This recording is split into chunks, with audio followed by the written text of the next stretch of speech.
If you're elected, when you're elected, what do you hope to accomplish? What's day one for Commissioner Alicia Adams of Cobb County?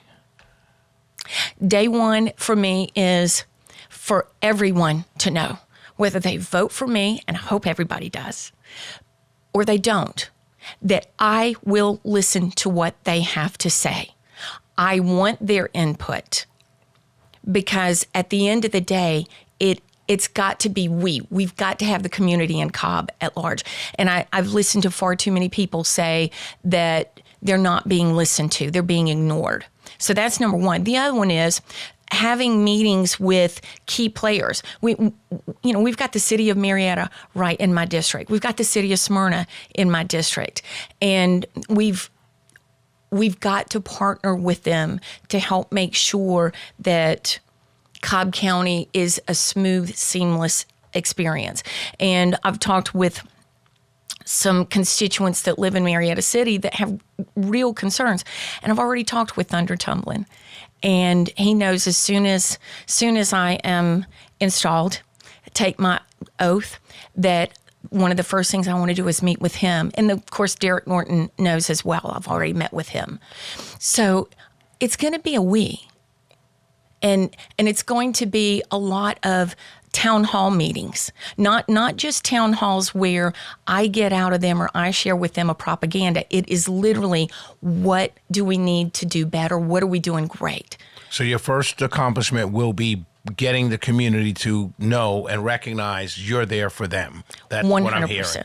Yes. You talked about the budget for transportation. What are some things you would fix about transportation in Cobb? Well, the first thing I would fix is I would adjust the routes and the timing of the routes so that it is more efficient and effective.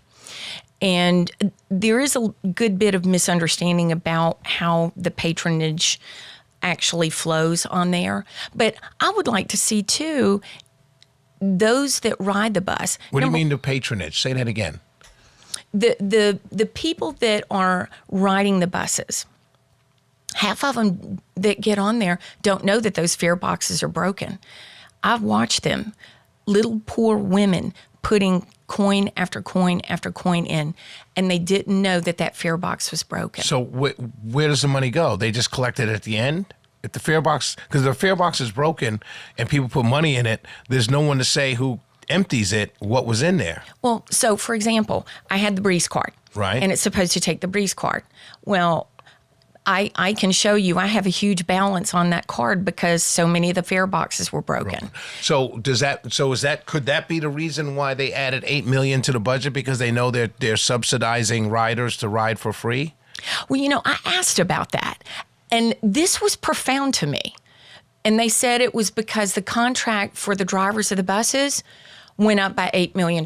And I said, well, if we're providing the same services, right, why are we going up by $8 million? Right. Because we were at $27-ish million, and that's almost a third of the budget. Right. Why so transportation is almost a third of the budget for Cobb County. Well, no, what I mean is or that $8 million, dollars is, okay, that was 1/3 additional in 1 year's time. Right. That doesn't make sense. No, it doesn't.